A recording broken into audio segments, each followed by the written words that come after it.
Now, first thought was maybe I could take one of these grinding stones, like this one for instance, and grind a groove in here. And this is almost wide enough, but if I move it back and forth, I could probably get the groove to be wide enough. Problem is, look how small that stone is. I got a feeling that stone will be whittled down to nothing before I even get done grinding the first one.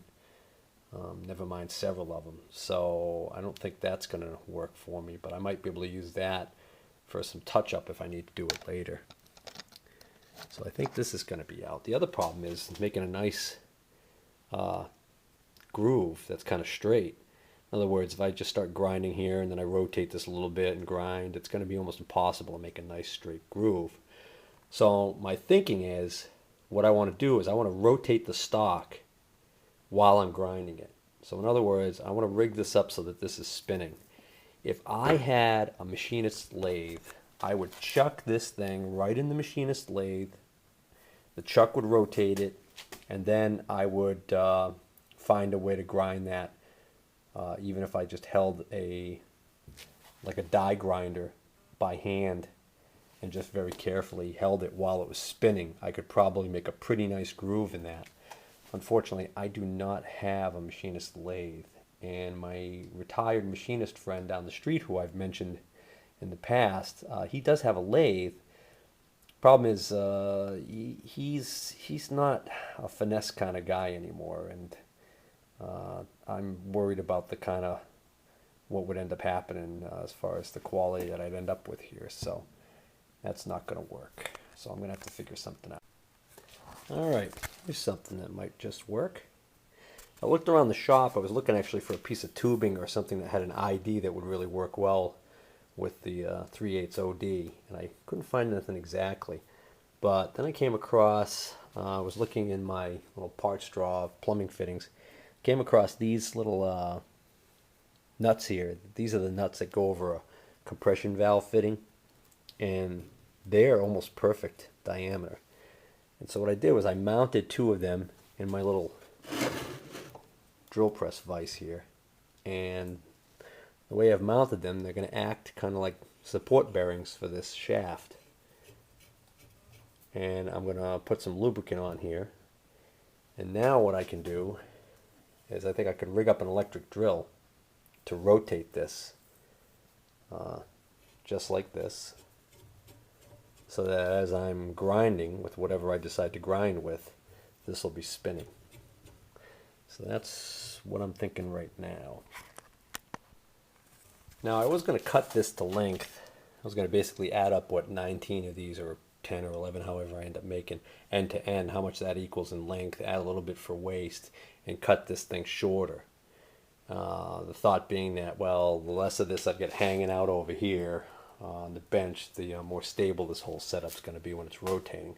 My problem with that is I keep coming back to how am I going to end up cutting these off to length when I'm done. And what I'm thinking I'm going to do is I might try a cutoff blade and a chop saw. And if I end up doing that, I'm not going to want my fingers anywhere near, I'm not going to be able to really hold on to any of these really short pieces.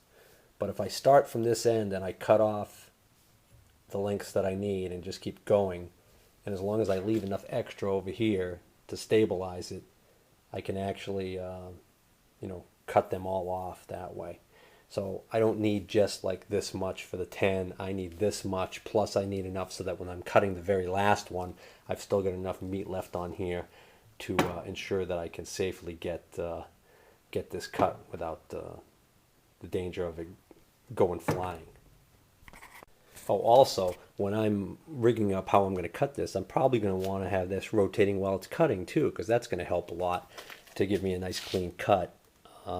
Instead of the metal kind of like pulling up or getting pushed over to one side and ending up with that very uneven little area on the edge there. Point being is that these look like the way they were cut.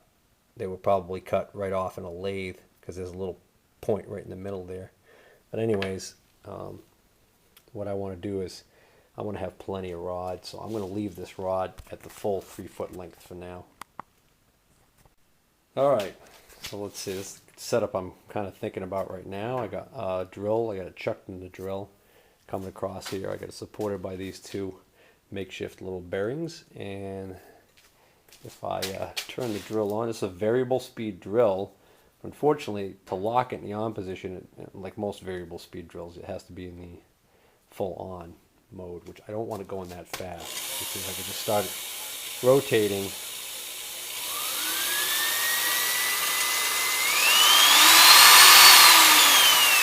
So I really don't need to go in that fast. So I think I've got a variac around here, which is a device that's going to let me lock the switch here, but reduce the voltage going to the drill so that I can keep this rotating slowly.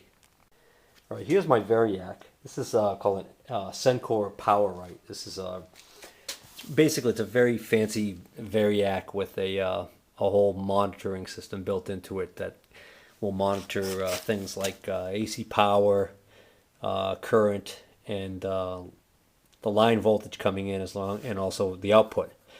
I got this dirt cheap from, oddly enough, a place I worked at years ago that had been closed for quite a few years, and I went back there one day and the stuff was still in the shop. So I got several pieces of equipment I had used 20 years ago, but it's been sitting dormant, and a lot of the stuff's just got, issues, and some of it doesn't work at all until I get around to tinkering with it. I might not be able to ever fix some of it, like the oscilloscope, but I digress. Anyways, this actually still works, except for one problem, which is the meter does not operate correctly. And actually, this was just working. It's not working now. Hold on. Now, see, when I first turned it on, it made a nasty hum, and it blew this fuse, which is the output fuse. And I didn't even have a load on it, so yeah, I think the problem is it's been sitting so long, and it was in a moist environment because they had shut the heat off in the building, and they had some water leakage problems. I think this thing got wet, and these switches are supposed to, when you push in one switch, the other one's supposed to pop out. And I'm noticing that these switches here are, both of these switches on the end are both pushed in, which is not supposed to happen. So that probably created some kind of a short. At least I'm hoping that's all it is. So I don't know if I'm going to ever get this to work. Yeah, you think it got a little wet in here? Wow. Oh, that's not good. Kind of getting off the subject of the tractor repair, but I just thought I'd show you. This is how the switches are supposed to work. And what I do is I took this board out so that I could tilt it and flow some PB blaster in there. And it's working on that corrosion that was causing those to stick. So these were both pushed in at the same time, which is a no-no. The idea is that when this one's being pushed, that one pops out. And I gotta get the other ones working. Okay, it looks like I've got the buttons working fairly well now. That one's not staying engaged unless you push it extra hard, but hopefully with time it'll get better. Reminds me of the old AM/FM radios. If you are old enough like me to remember when you had the buttons you pressed in to set this, you pulled them out to set the station, and then once they were set, you pushed them in, and as you push one in, the other popped out. Ah, yes, the good old days. Hope this works now, because I just borrowed my last fuse of that size. Okay.